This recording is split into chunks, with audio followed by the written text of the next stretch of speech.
2016 was a rocky year. The election happened, more on that later, Harambe became the internet's most cherished gorilla, and many memes. Some moments were good, some were bad, and that's what I made this list for. To finish off the year by counting down the top 10 best worst moments of 2016. Now here are the rules.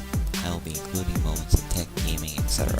The usual one per franchise rule is initiated because a multiple entry per franchise problem might not be a problem in this countdown. I am also ranking this list based on review scores. I will try not to include things that I have not seen, used, or played. Also, I might avoid might be false or something content ID claims, even though that has been improved since recently from companies like Sony Pictures and Universal Pictures by using screenshots of end pictures that I can find in the entry. This is the top 10 best and worst moments of 2016.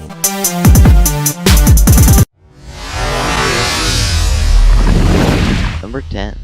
Batman vs. Superman: Dawn of Justice. This anticipated crossover finally arrived with everything we can hope for in a superhero crossover. Almost. The plot is well done, and the acting represented DC characters very well. You do see Batman's backstory like you've seen billions of times whenever Batman really works. But it's still good. I saw this movie in the theaters, and overall it's good. But think of this, Hollywood execs. What about a crossover film we really want? Maybe a crossover between a Bible-slinging superhero and our favorite Christian cucumber's alter ego? Bible Man versus Larry Boy. The fight for conversion. Please make this happen. Number 9. Overwatch. Blizzard, the people who made Warcraft and Diablo, made this team-based FPS game that will outdo the competitors in the genre quite easily. The gameplay and character lore is good, the level design is amazing, it could work with a LAN mode, but it's still a good game. It was insanely popular like Undertale, and is similar to other team-based shooters like Team Fortress 2, but there's girls, not just guys. Overall, it's pretty good. Number 8. Captain America: Civil War. This Marvel movie features the Avengers as they fight against each other due to political accountability for destructive mistakes just to save whatever people they are trying to save. The movie has a good plot and great character development. I saw this in the movie with a couple of friends and it was pretty good. It did character development pretty well. Overall, it's neat. About that, this is the year of the crossover, so making Bible Man Civil War would be a great idea. Think about that, Hollywood execs. Number 7. Stardew Valley. This game is a mix of retro 16-bit RPG and Animal Crossing. In this game, you get to be a person who travels to his own grandfather's town of Stardew Valley after being tired of the stresses of modern society. You get to meet people in the town and do good deeds for the people of Stardew Valley. The humor in this game is snarky, especially in the beginning of the game where you work at fictional mega corporation Judge Corporation. The gameplay is good, the aesthetic is pretty well done, and it's an overall pretty good game, which is a PC alternative to Animal Crossing for anyone without a Nintendo console. Number 6. Ghostbusters: Answer to Call. This reboot is a pretty controversial one since the trailer was first released. From people defending the movie to people just plain hating the movie for cast changes, the movie turned out pretty well. The special effects are actually well done to make the ghost actually scare the viewer while watching. The Unbreakable Kimmy Schmidt humor style was done well, and the acting was pretty good. I saw this in the movies and it was good. I like how they got characters from the previous movies back, like Slimer and the cab driver from the first movie. Overall, it's the Ghostbusters 3 we all wanted. Number 5. Pokemon Go. This game took the world by storm with you going outside and walking while using your smartphone. It is an official Pokemon game and it works with the original Pokemon gameplay of going out to catch the creatures. The gameplay is good, the updates are well made, resolving previous privacy issues with GPS, and there's certain issues with it not working on certain phones, but it's still a good game. Overall, it's a good game. Also, don't trespass a secret government facility or run into a tree while trying to catch a Jigglypuff. Number 4. The Secret Life of Pets. This animated film from Illumination Entertainment is all about these group of pets getting up to some escapades while their owners are gone, while a gang of pets in the sewers plot to take revenge on their owners. I saw this in the theaters and it was good. The plot was good, the characters are very well developed with good backstory, and the animation is good. Well, it's a good film. Man, Illumination's doing good this year. Number 3. Far Cry Primal. This game is one that stands out in the franchise, namely Far Cry, and lets you survive in a prehistoric setting. The gameplay is unique and well done, the controls are good, and it's an overall good Far Cry game. I tried this at Gravity Gaming's booth at Dude Econ that year, and it was good.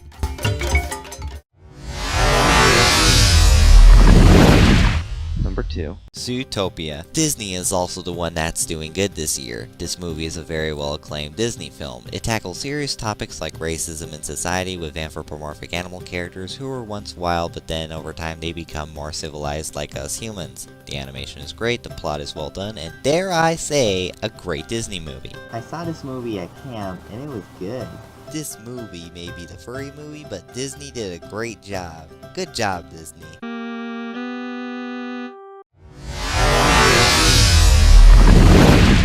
Number 1. Plants vs. Zombies Garden Warfare 2. Wow, EA is doing better than they did a few years ago. This game is a sequel to Garden Warfare and it's pretty good for a sequel. The gameplay is good, the upgrade system is well implemented, and the level design is well done, while the characters and their power-ups are well done and fitting for the game and the franchise as a whole. Overall, I rank this as the best moment of 2016. And now it's time for the honorable mentions.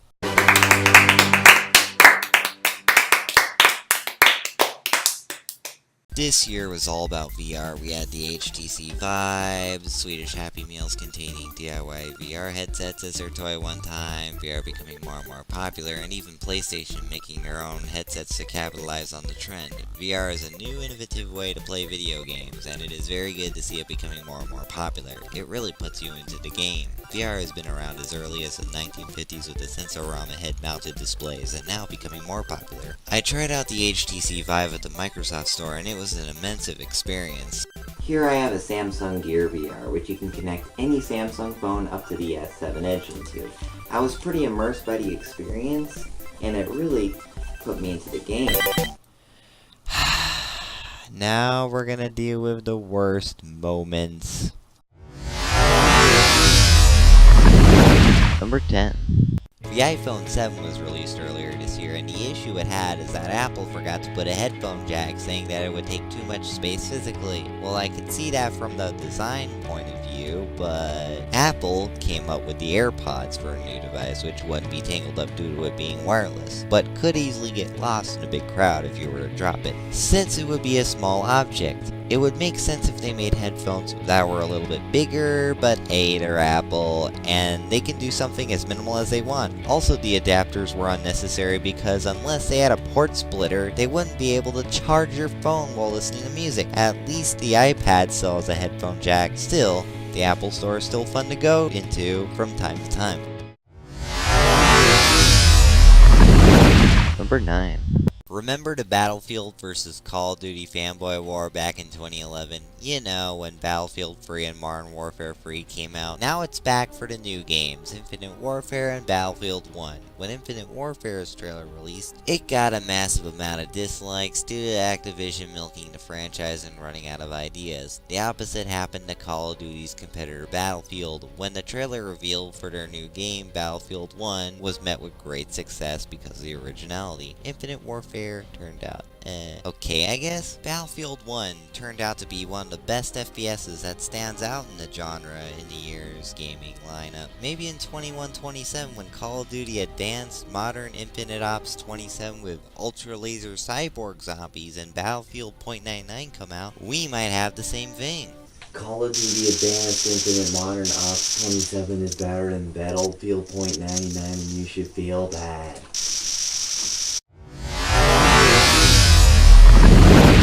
Number 8. Activision had a rocky road this year. Call of Duty Infinite Warfare got dislike bombed due to reasons listed on the last entry, and Tony Hawk Pro Skater 5 was criticized for being broken and glitchy, even though in my opinion it's well done. Activision is known for milking their original or acquired franchises and then rebooting them after they become irrelevant. For example, Guitar Hero with the new Guitar Hero Live. Guitar Hero is a good franchise, and there are many good franchises by Activision like Skylanders. But this is a good example of what Activision does to their franchises. If Activision continues to do this, their franchises will run out of ideas and they will be noted as a terrible game developer by many. So please, Activision, try to make 2 to 3 games, each with a 2-year development gap, and you can do a spin-off for portable consoles and or mobile if you want, but please, Don't do what I'm saying not to do. Number 7. YouTube started its moderator program called YouTube Heroes in September of that year, allowing a certain group of users to flag videos that break YouTube's terms of service, add closed captioning and subtitling to videos, making the YouTube inclusive for deaf people, and share advice with other heroes as long as they follow the guidelines.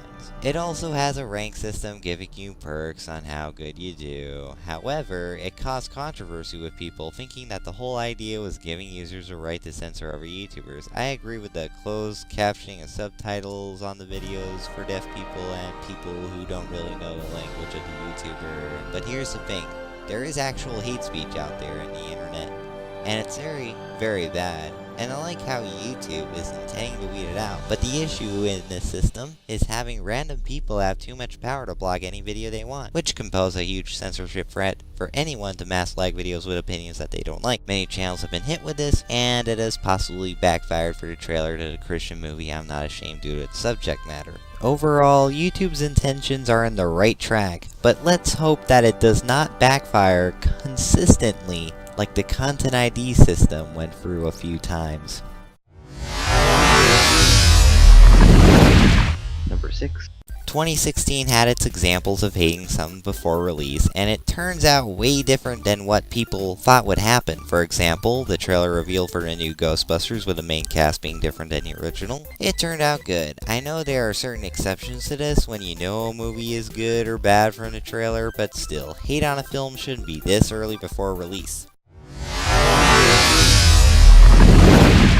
Number 5. 2 fan games were taken down by Nintendo, Pokemon Uranium and another Metroid 2 remake. The people behind the fan games used fair use to defend their actions before they gave in to the many cease and desists from the lawyers involved with the company. I know they worked hard on their work, like many ROM hacks I played back in the day, and as a game developer myself, I am fine with people making mods of games that I made as long as they don't ask money for them or a hack client. But fan games are derivative works which are not protected under fair use. I'm not a lawyer, but I do understand copyright laws and fair use, and could see why somebody would want to take down a fan game. Number 4. Vine announced closure October that year, and the Vine community and the internet set up ways for Viners to save their creations, fans to save their favorite Viners creations and to archive them and save the service altogether. Many social media sites allowed many Vine users to migrate their platform like Koob, and many users made accounts on Instagram, YouTube, etc. There were many articles saying that Twitter was trying to save the service by selling it, with acquisition bids being announced in articles with the creators of Vine themselves, Dom Hoffman and Russ Yusupov and Colin Kroll, talking about why Vine was closing. The reasoning for that is because Vine wasn't as popular as apps like Instagram. It's sad to see an app like this go away, since I like the service, and there were some good creators who made great content, but we'll see how things go. Oh, it's closed. Well, that sucks. Number 3. What also happened in the month of October of 2016 was that the Washington State Gambling Commission ordered Valve to stop the gambling of skins for the game CSGO on the Steam API and to shut down all third-party websites and related bots in a letter sent to Gabe Newell, the co-founder of Valve. The company is located in a city in Washington called Bellevue, so the situation makes sense. The Steam API uses real money and the gambling websites use real money, and the gambling is considered illegal, at least under Washington State law, since the gambling is using the same real-world money as Steam's wallet system uses. I'm fine with selling items on Steam as long as the seller is not scamming, but I don't do gambling of in-game items no matter if the items are from CSGO or not, since it is pretty shady and illegal to do that type of gambling. Hopefully Valve has resolved the issue with a change to its terms of service. Number 2. If you spent a lot of time on the internet that year, like I was, you could have seen a lot of internet drama happening in many communities. There was Keemstar with his drama alerts. I have seen a few of his decent videos. Leafius here was getting into many controversies, ruining his reputation, and even anti-SJW YouTubers like Sargon and Baring getting into the game. It was annoying to see internet drama everywhere. You would see some YouTuber conflict here and some popularity envy here, and it felt like it should stop. I made a few few jokes about this in my YouTube Poop collab entry for the Bear in the Big Blue House collab too. Shout out to Brennan Barney for accepting me in the collab, so you know how much I am tired of seeing this internet toxicity. And I was. I know there are many 12-year-olds who cry out internet drama zone, but this seriously needs to end sooner for us internet dwellers. Sooner than later. Number 1. This year in particular was a very political year since it was a presidential election this year. I don't really talk about politics on this channel, but the good candidates in the Republican Party either suspended their campaign or were beaten by Trump, which has been proposing the most terrible and effective laws regarding immigration, most of these bordering on discrimination. The Democratic Party had all the cringeworthy candidates and Hillary Clinton with her illegal email activities and her terrible Pokemon Go pun, but at least she actually talks about real issues instead of Trump's weird conspiracy gobbledygook. Bring back Ted Cruz. Also, when the election day happened, everybody thought that Hillary was going to win, but nope, we got something even worse. Wait, give me a second.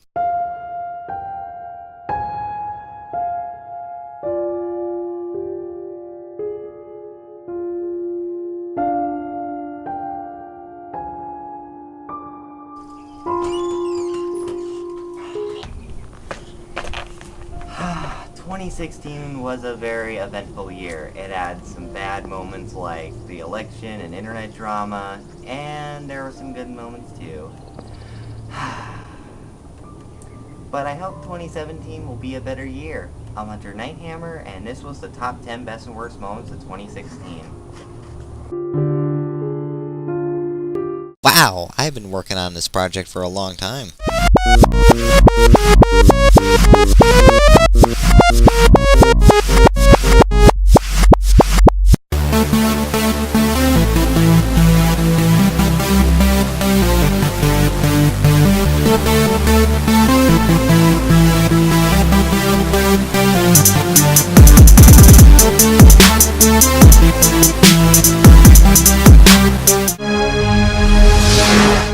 Hey, if you like this video, please subscribe and become a Torgie or a Target today.